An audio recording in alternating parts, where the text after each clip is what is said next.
Actually, it happened again the other night. We went out to eat somewhere, and one of the people was like, "Oh, hey, I recognize you. Hey, guys, we've been." It's kind of weird. It was like, we weren't like close to the house. We were at a restaurant, like, you know, 10, 15 minutes away. But the chick's like, "Yeah, I recognize you guys," and I was like, "How do you recognize us?" And I pointed to my hair, and she's like, "Yep, your hair. My daughter saw your hair." You'd be amazed by how many times that's actually happened. You'd think that wouldn't be something that's happened enough times to acknowledge it, but it has happened. It's strange. I must look different. Anyway, so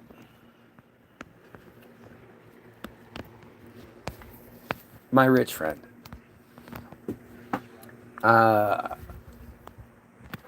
him and I met in 6th grade. He had moved to the apartments that I lived in, and him and his family, and it was him, his dad, his mother had been killed. His mother was killed when he was young. And they'd moved from Utah. They're Mormons who moved. I think his dad might have been from here. And like his dad was like, if I was going to be a white guy, that's what I wanted to be like when I was a kid. Like, he was this bodybuilder guy. He used to let us all punch him in the stomach and none of us could hurt him. And like, it was crazy. And he was good looking guy. I'm sure he had more than his fair share of women in his day. Um, but it was him, his brother, and his sister. And he was the oldest. And I don't even remember. That's weird. I just thought about that.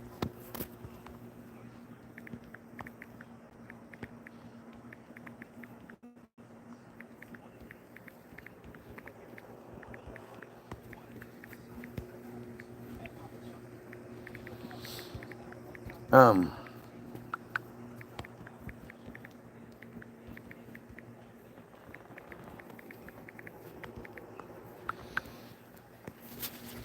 but he was this guy. He was just cool to me, you know. He was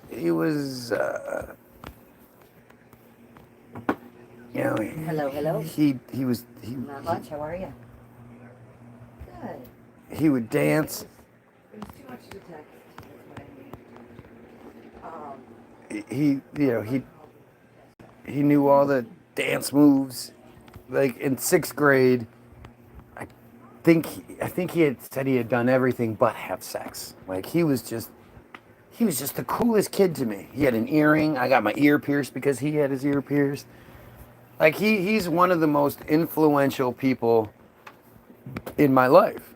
He's one of those fork in the road people that I was one way, my life was one way, and I met him, and he just made me be different.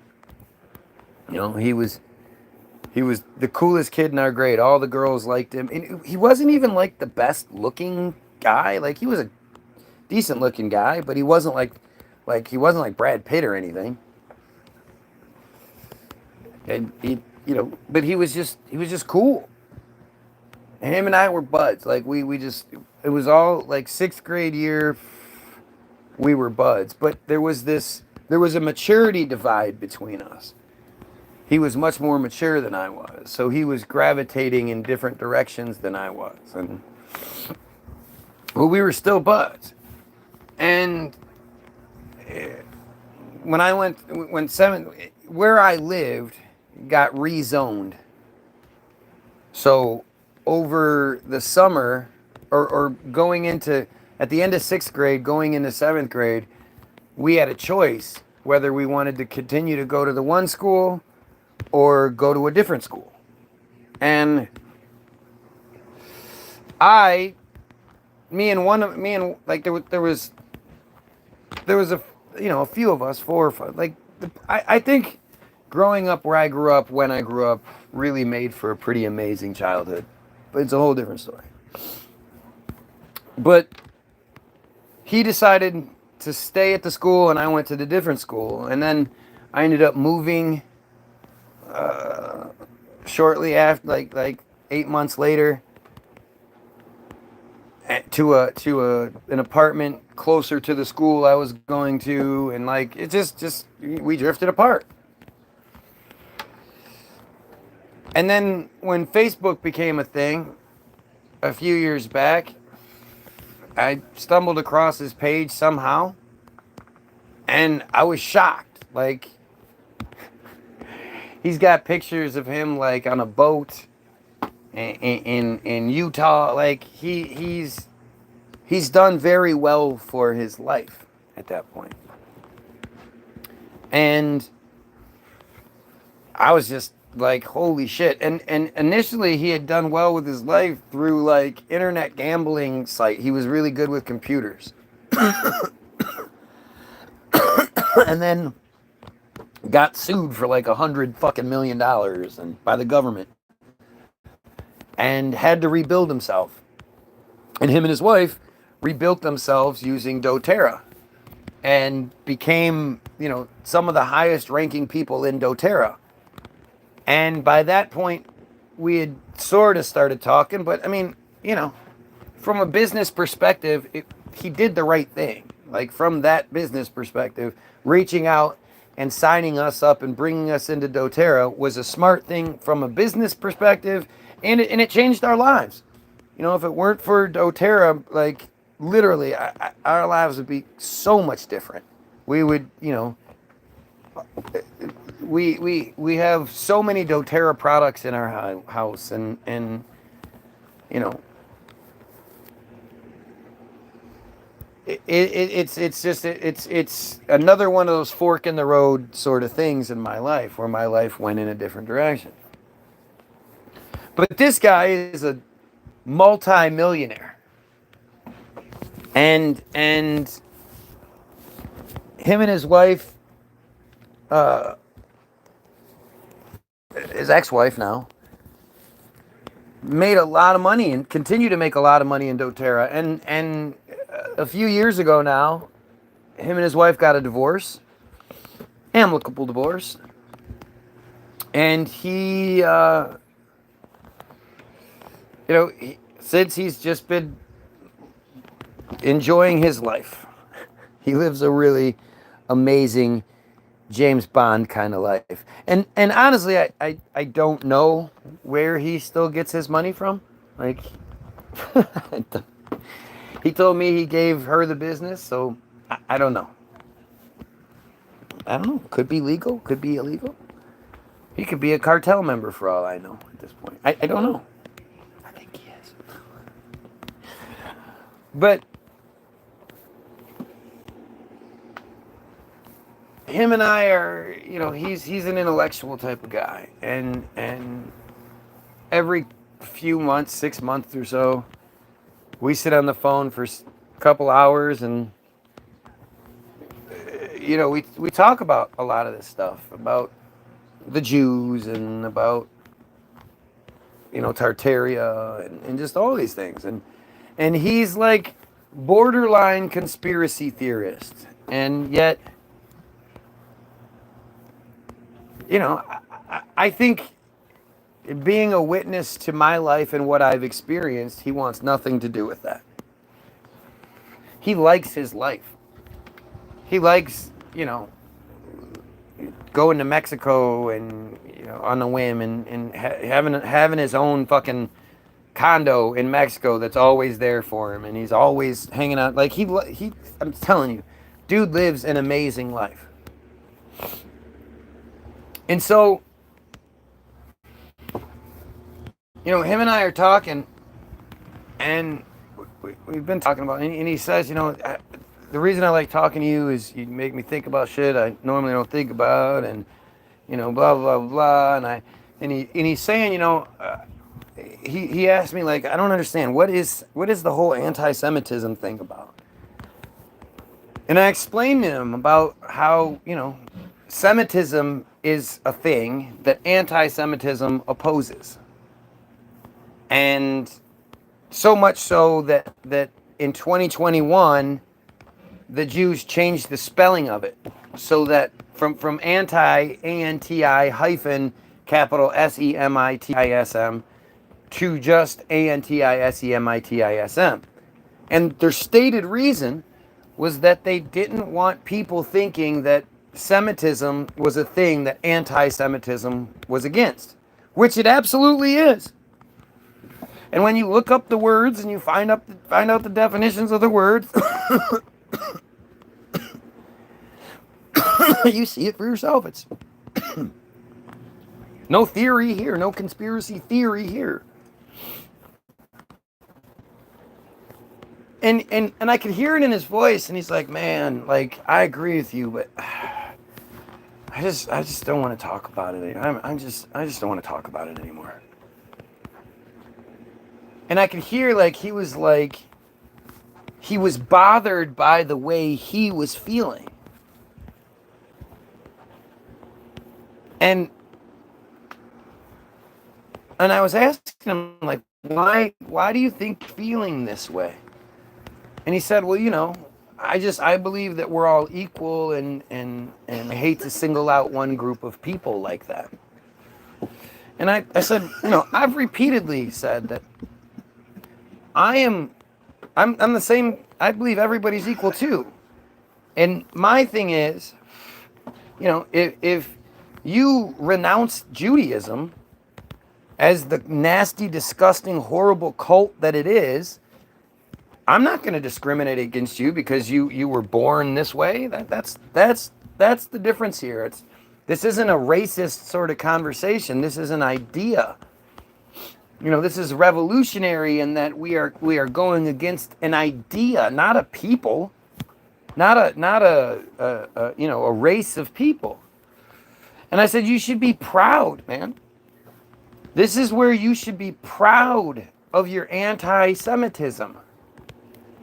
It's okay for you to feel, you should, if we were talking about some guy in the community and we were like, yeah, he's a pedo, but he helps out the homeless all the time, and he's always donating money to this and that, and he's a volunteer fireman, and helps old ladies cross the street and all that shit. And it's like, yeah, but you said what? He's a pedo?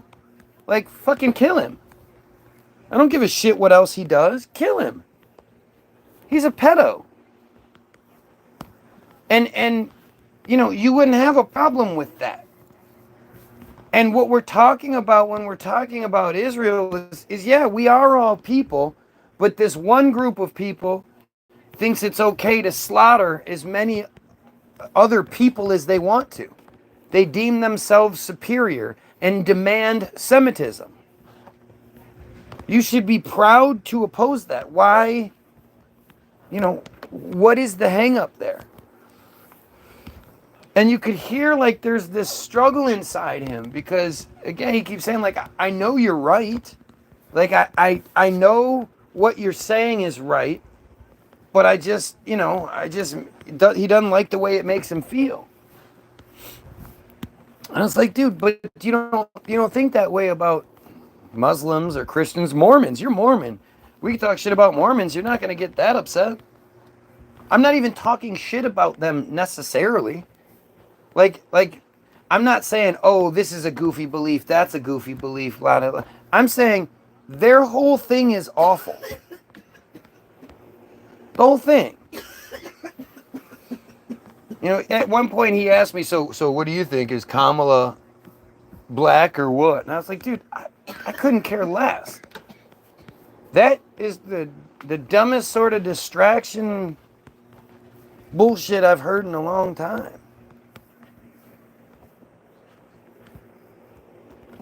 But it's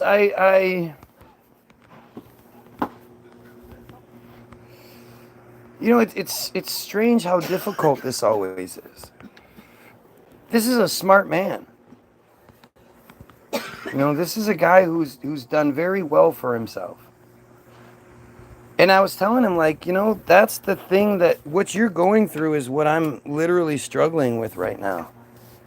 Because my wife is going to be doing great things, and I don't want to interfere with that.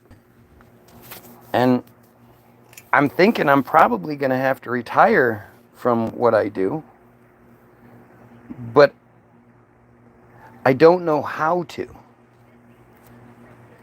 I don't know how to. Like, I'm proud of myself. I'm actually very proud to be who I am, and to say what I say, and to know what I know through research and effort and scrutiny and all that shit. I've come to a place where I really do like myself, and I'm proud of myself for what I do. And I have to not be that person anymore. And I actually have to be sort of the opposite of that, somebody that I don't like. You know, I like that are complacent, quiet about Palestine, about the genocide happening right now. I don't like that. If you're especially if you're like okay with it or indifferent, it's a genocide of women, and children, and men, and just people. There's people being obliterated in the most horrendous kind of ways. They're being starved. They're being, bombed and beaten and raped, and all these horrible things are happening. And you're quiet about it? Like, I don't know what to do. I want to do the right thing. This great censored pretty bad right now, huh? Where I could live this great life, I know a little bit of this and that, but for the most part, I keep my head in the sand when it comes to where I'm uncomfortable, and that's okay with me. Like, I don't know how to do this.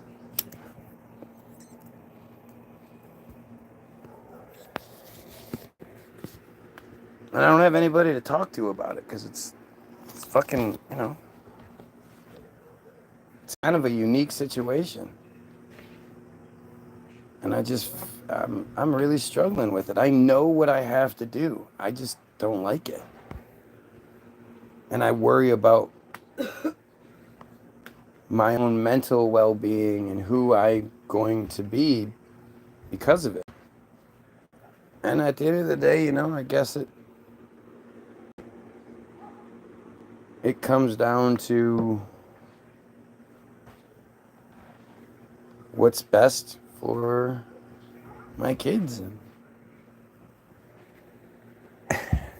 I just think, like, in the short term, yes. But in the long term, I don't know what